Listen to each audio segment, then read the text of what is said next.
Assalamualaikum warahmatullahi wabarakatuh.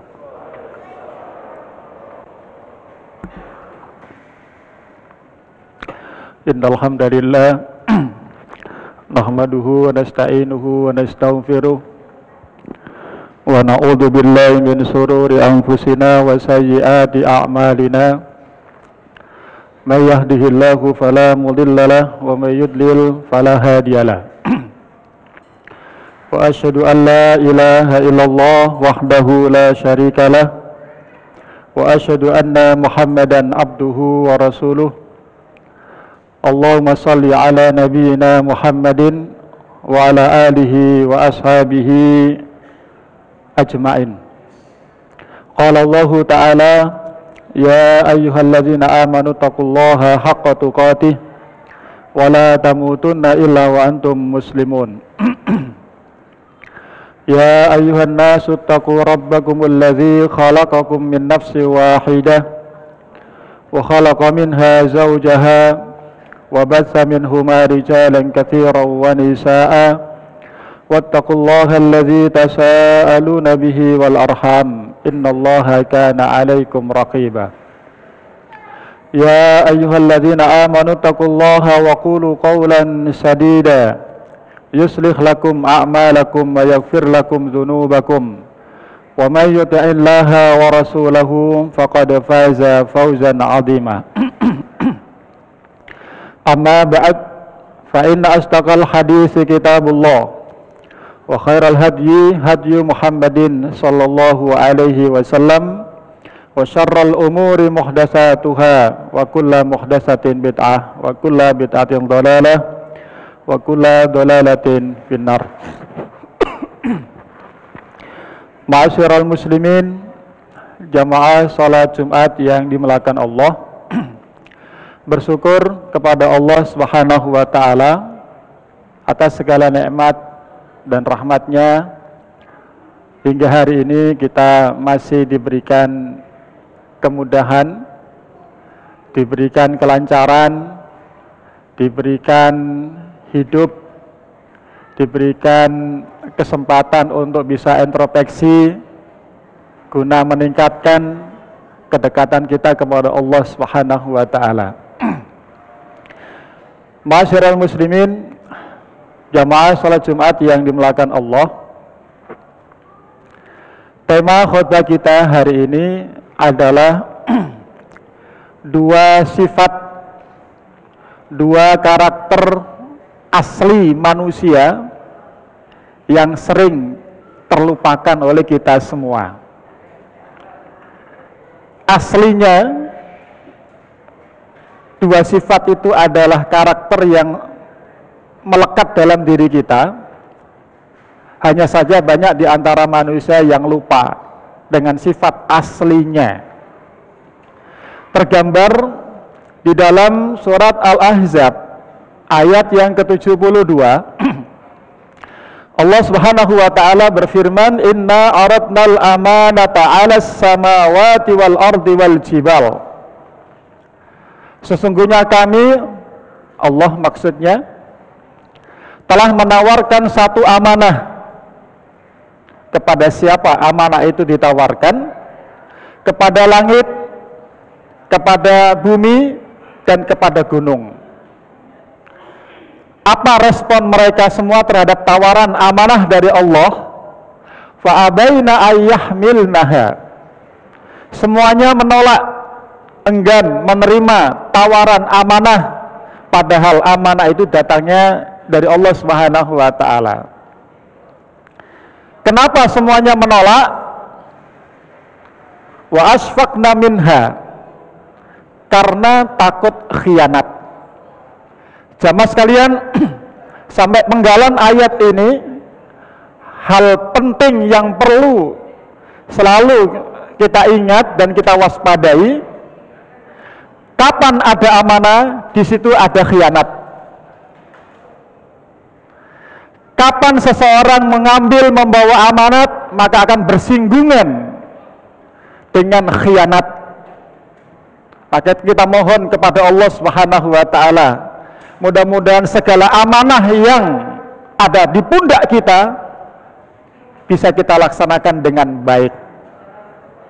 Dan di antara alasan kenapa langit, gunung, dan bumi enggan, ketika Allah menawarkan amanah itu, kemudian mereka bertanya, ya Allah, bagaimana perihal menerima amanah ini?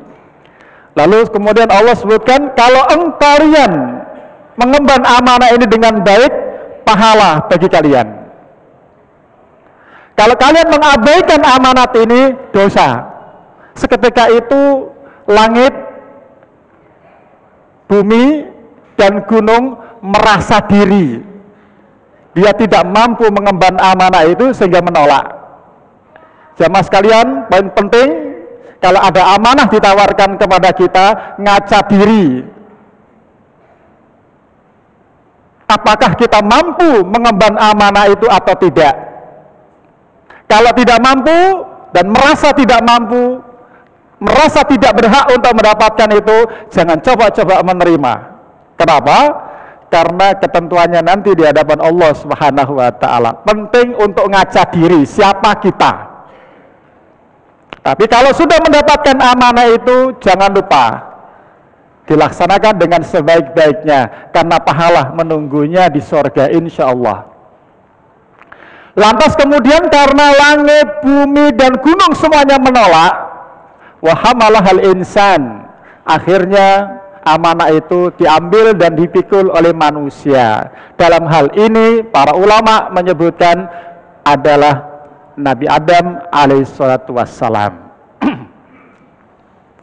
Setelah Nabi Adam alaihissalatu wassalam menerima amanah tersebut ba'da asar dan sebelum maghrib, sebagian ulama ada yang mengatakan sampai malam, Nabi Adam khilaf, melakukan kesalahan. Sehingga apa yang terjadi? Lalu kemudian Allah sifati manusia itu, dalam hal ini adalah Nabi Adam, innahu kana zaluman jahula. Dua sifat yang melekat pada Adam juga akan melekat kepada kita semua sebagai anak keturunannya. Sehingga para ulama menyebutkan bukan Adamnya saja, tapi sifat Adamiyahnya itulah yang menjadi pokok. Kalau sifat zalum, sifat jahul ada pada Nabi Adam, maka si dua sifat itu juga ada pada diri kita sebagai anak keturunan Adam. Jamaah sekalian yang dimuliakan Allah Subhanahu wa ta'ala, apa dua sifat yang melekat dalam diri kita yang sering terlupa atau melupakan? Yang pertama adalah doluman. Doluman secara bahasa itu adalah sighah mubalaghah dari kata dulmun, kedoliman. Ketika dulmun menjadi doluman, berarti manusia kerap kali melakukan kedoliman. Makna yang bisa kita pahami dari ayat ini adalah bahwa manusia pasti pernah melakukan kedoliman. Kami tidak mengatakan dan tidak mengartikan manusia pasti berbuat dolim, tidak. Tetapi manusia pasti pernah. Manusia pasti pernah berbuat dolim. Apa itu dolim? Wad'u syai' fi ghairi mahallihi, meletakkan sesuatu tidak pada tempatnya. Bisa jadi dia dolim kepada Allah Subhanahu wa ta'ala, dolim kepada nabinya Muhammad sallallahu alaihi wasallam, dolim kepada Islam agamanya, dolim kepada Al-Quran, dolim kepada orang tua, dolim kepada diri sendiri, dolim kepada pasangannya, dolim kepada anak-anaknya, dolim kepada jamaah kaum muslimin. Apa buktinya? Kalau manusia pasti pernah berbuat dolim, satu bukti di dalam surat Al-A'raf ayat yang ke-23, yaitu doa yang sering kita panjatkan, Rabbana dzalamna anfusana. Kenapa kita sering membaca doa ini? Karena kita merasa banyak berbuat dolim. Pertanyaan besarnya adalah, siapa di antara kita yang hari ini belum pernah berdoa dengan doa Rabbana dzalamna anfusana? Pasti pernah semuanya. Kenapa kita mesti doa itu? Karena kita pernah dan merasa banyak berbuat dolim. Hanya saja permasalahannya, menyadari nggak kita kalau kita pernah berbuat dolim? Andai kata ketika kita berdoa, Rabbana zalamna anfusana, duhai Allah, kami telah berbuat dolim terhadap diri sendiri. Siapa pertama kali yang mengucapkan doa ini? Nabi Adam. Maka anak keturunannya pun akan pasti berdoa dengan doa ini. Andai kata ketika kita berdoa, Rabbana zalamna, ya Allah, saya telah berbuat dolim terhadap diri sendiri. Lalu kemudian Allah bertanya, kedoliman macam apa yang engkau kerjakan sehingga engkau minta maaf kepadaku? Sekali lagi pertanyaannya, kita paham nggak kedoliman apa yang kita lakukan sehingga kita selalu berdoa, Rabbana zalamna, Rabbana zalamna, Rabbana zalamna? Jangan sampai Rabbana zalamna, doa Rabbana zalamna hanya di lisan, tapi nggak paham dolim mana yang kita lakukan, sehingga hanya ngalir, tapi nggak paham. Rabbana zalamna, tapi matanya tidak pernah meneteskan air mata penyesalan. Na'udzubillah min dzalik. Berapa banyak kita yang Rabbana zalamna, habis Rabbana zalamna mengulangi lagi, habis itu Rabbana zalamna lagi, seakan-akan kita nggak paham dengan kedoliman yang pernah kita lakukan. Jadi intinya zaluman adalah bahwa kita semua manusia pasti pernah melakukan kedoliman. Dengan satu bukti, sering kita membaca doa. Siapa di antara kita yang jarang membaca doa Rabbana zalamna? Hebat. Seakan-akan dia mengklaim dirinya tidak pernah berbuat kedoliman. Na'udzubillah min dzalik. Kemudian yang kedua adalah jahula. Jahula berasal dari kalimat jahil. Mohon maaf, bahasa sederhananya adalah bodoh. Jahula memang bodoh. Satu, dilihat dari sudut pandang memang manusia, hukum awalnya adalah bodoh. Ketika dia lahir tidak mengerti apa-apa. Maka Allah tegaskan di surat An-Nahl ayat yang ke-78, wallahu akhrajakum min butuni ummahatikum la ta'lamuna syai'an. Ketika kita lahir di muka bumi tidak mengerti apa-apa, tidak membawa ilmu, hanya membawa nangis dan tangisan. Kemudian setelah dia mendapatkan ilmu, Allah berikan ilmu sedikit-sedikit, dia mulai lupa terhadap dirinya. Kaidah dalam Al-Quran di surat Yusuf mengatakan, Allah Subhanahu wa ta'ala berfirman, wa fawqa kulli dzi ilmin alim. Ada orang pintar, pasti ada yang lebih pintar lagi. Ketika kita merasa soleh, yakin ada yang lebih soleh. Kalau kita merasa kaya, ada yang lebih kaya. Kalau kita saat ini merasa hebat, ada yang lebih hebat. Yang maha hebat, yang maha kaya, yang maha segalanya Allah Subhanahu wa ta'ala. Tapi manusia dengan kebodohannya lupa. Dalam sudut pandang yang lain, kebodohan secara maknawi, manusia banyak yang lupa menjadikan standar, menjadikan aksesoris duniawiyah sebagai standar kemuliaan. Punya harta dianggap lebih mulia, punya kedudukan, pangkat dianggap lebih mulia. Qarun menganggap kekayaan yang dia miliki dia adalah hebat. Firaun dengan kekuasaan yang membentang luas merasa dirinya lebih, menganggap kekuasaan itu adalah mulia. Haman dengan jabatannya merasa diri mulia. Tapi lihatlah bagaimana ending dari kisah-kisah mereka dalam Al-Quran, semuanya dihancurkan oleh Allah Subhanahu wa ta'ala. Kemudian kebodohan secara maknawi adalah sering mengangkat dan mengungkap kebaikan-kebaikan dirinya sendiri supaya dipuji.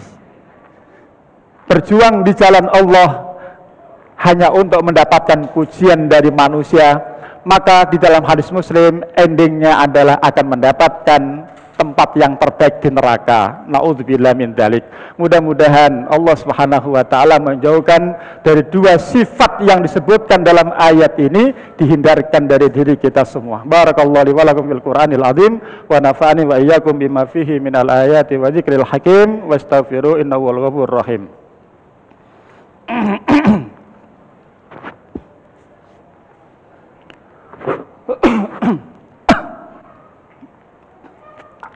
Alhamdulillah wassalatu wassalamu ala rasulillah wa ala alihi wa ashabihi ajmain. Ma'asyiral muslimin, jamaah salat Jumat yang dimuliakan Allah Subhanahu wa taala. Pengetahuan, kekayaan, jabatan, kepintaran, kecerdasan, titel yang berderet panjang, itu hakikatnya semua adalah nikmat datangnya dari Allah Subhanahu wa taala. Kesolehan yang saat ini Allah berikan kepada kita, kemudahan bisa berinfak, bisa ke masjid, bisa istiqomah, itu semua adalah karunia nikmat dari Allah Subhanahu wa taala. Maka Allah ingatkan di dalam surat An-Nahl ayat yang ke-53 dan 54. Allah Subhanahu wa taala berfirman, "Wa ma bikum min ni'matin faminallah." Apa saja yang melekat dalam diri kita, baik urusan dunia semuanya, apapun urusan agama yang Allah berikan kepada kita, bisa istiqomah sekali lagi, bisa bersabar, bisa sholat berjamaah, semua itu adalah min ni'matin. Allah tegaskan itu semua adalah nikmat. Apa ini nikmat?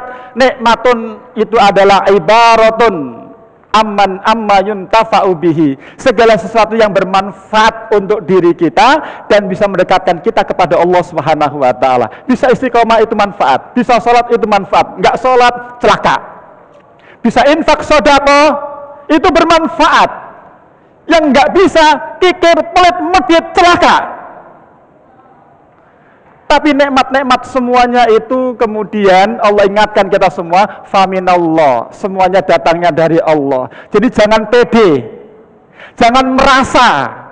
Mari saatnya untuk menurunkan ego. Jangan merasa pintar sendiri, jangan merasa soleh sendiri. Ingat, semua itu pasti ada yang lebih dari kita. Semua itu adalah pemberian dari Allah. Kita bisa seperti ini bukan karena kita sendiri, bukan. Kita kaya bukan karena kepintaran kita, bukan karena follower kita, bukan. Orang kayak gini sombong, ego, nggak mengenal Allah Subhanahu wa taala. Mari kita sadarkan diri kita dengan firman Allah Subhanahu wa taala, "Wa ma bikum min ni'matin faminallah." Segala sesuatu yang melekat dalam diri kita adalah hakikatnya nikmat pemberian dari Allah Subhanahu wa taala. Satu sentilan dari Allah Subhanahu wa taala. Kalau ada orang yang nggak merasa, kalau ada orang yang nggak menyadari semua itu pemberian dari Allah, kalau dikasih sakit pasti minta sembuh kepada Allah Subhanahu wa taala.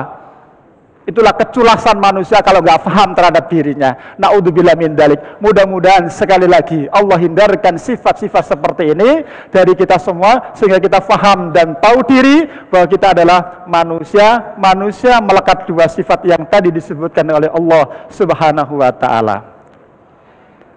Kita berdoa kepada Allah Subhanahu wa taala, mudah-mudahan sikap yang salah dulu Allah ampunkan. Mudah-mudahan Allah berikan kesadaran sesadar-sadarnya sehingga kita bisa melewati kehidupan ini dengan baik, dimudahkan di urusan alam barzakh dan dimudahkan hisab kita di akhirat, dipertemukan dengan Rasul sallallahu alaihi wasallam di surganya. Allahumma ighfir lil muslimina wal muslimat wal mu'minina wal mu'minat al-ahya'i minhum wal amwat innaka sami'un qaribun mujibu da'wat ya qadiyal hajat. Rabbana la tu'akhidhna in nasina aw akhtana. Rabbana wa la tahmil alaina isran kama hamaltahu 'alal ladzina min qablina. Rabbana wa la tuhammilna ma la taqata lana bih wa'fu anna waghfir lana warhamna anta maulana fansurna 'alal qaumil kafirin. Rabbana la tuzigh qulubana ba'da idh hadaytana wa hab lana min ladunka rahmah innaka antal wahhab. Rabbana hab lana min azwajina وذرياتنا قرة أعين واجعلنا للمتقين إماما. اللهم أصلح أحوال المسلمين والمؤمنين والمجاهدين في كل مكان وزمان. اللهم اشف مرضانا ومرضى المسلمين وأطعم جائعهم. اللهم اشف مرضانا ومرضى المسلمين. اللهم اشف مرضانا ومرضى المسلمين وأطعم جائعهم. ربنا آتنا في الدنيا حسنة وفي الآخرة حسنة وقنا عذاب النار. أقم الصلاة.